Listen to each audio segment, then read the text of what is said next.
What's going on? How are you? Yeah.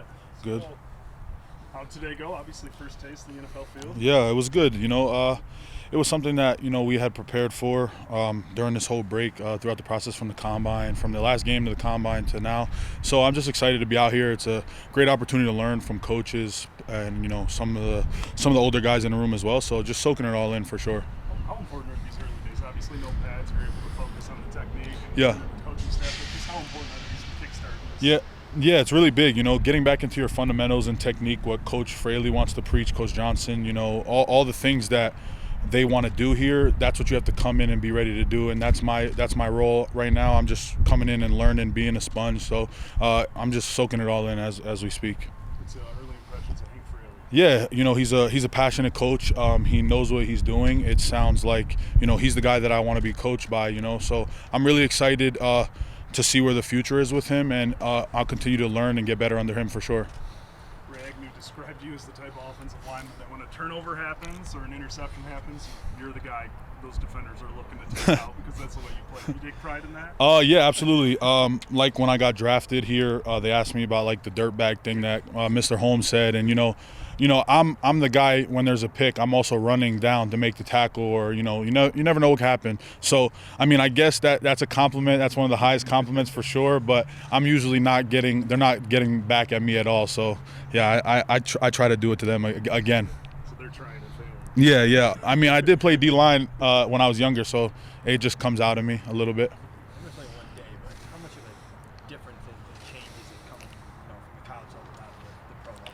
Yeah, I would say, Boston College prepared me really well for this moment. I've had a lot of guys come throughout, Zion Johnson, Ben Petrullo, a lot of the older guys that I played with that I've talked to, Zay Flowers, all those guys. And, I also reached out to Gosler Cherilus a little bit, BC, Detroit connection. So just having a lot of mentors and people to talk to that have been here, it's caught me up to speed, just learning the offense again, new techniques, new words and stuff like that. Some of it's the same from when I was in college. So I feel like I'm good, but I'm excited to learn. So, Have any of the vets reached out, talked to you about playing in Detroit and also being in Detroit? yeah, a little bit. Jared Goff texted me, Amon-Ra St. Brown, some of the old linemen, in the group chat.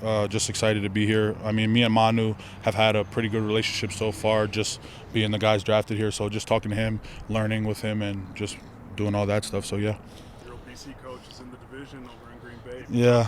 Yeah, I talked to him a little bit. He said, I'm excited for you, but I can't give away what I know about them too early, but I just know a lot. I know a lot of the guys over there too, that I went to high school with, Rashawn Gary. I played with McDuffie, and I also played with Henry Pearson. So I know a lot of people on that team, and I might know a few things about what they're going to run, but I can't say it right now. Do you get to keep 73? Yeah. Significance to that number for you? Yeah, so it's really big for me. I wore 73 since I was in high school. I fell in love with Larry Allen and his tape, and my dad was a Cowboys fan, so I started watching a lot of Larry Allen. Seeing how he plays like how I want to play, and I embodied the number. It was something that it means a lot to me, and to be able to keep that, it was huge. And not a lot of people get to keep their college number or have that like meaningfulness in when they pick a number in the NFL. But I was glad I was able to keep mine. So.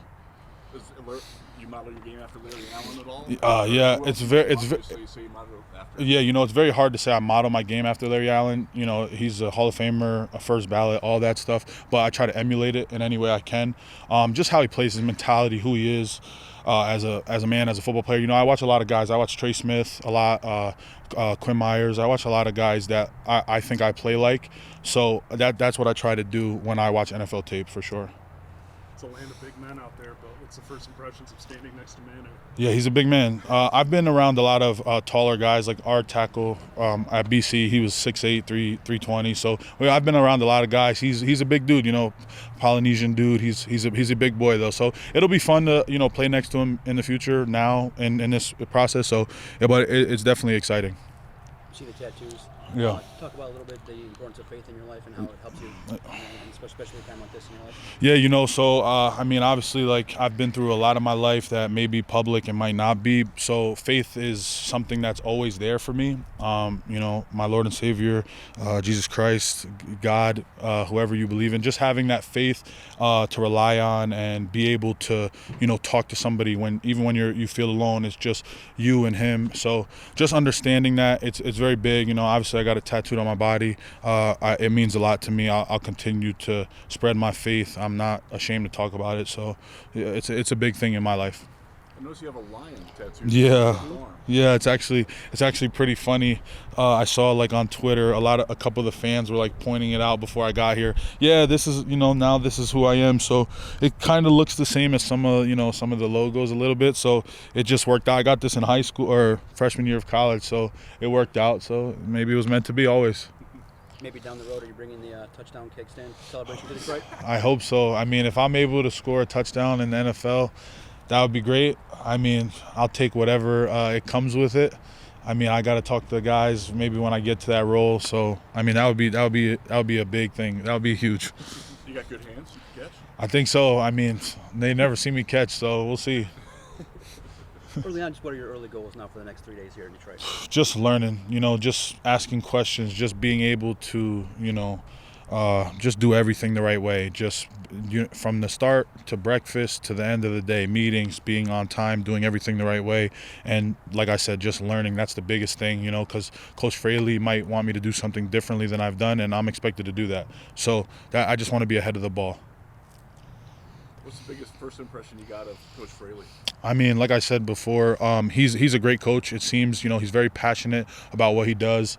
For the O-line, he has a lot of passion. Obviously, he played the position, and he knows what it's all about. So it's good to have a coach like that because he knows how our life is. He's lived the life as an O-lineman. So it's good to have someone that you can rely on, not only as a coach, but as a player. So. All right, thanks, guys. Thank you. Thank you. Thanks, Chris. Thank you, guys.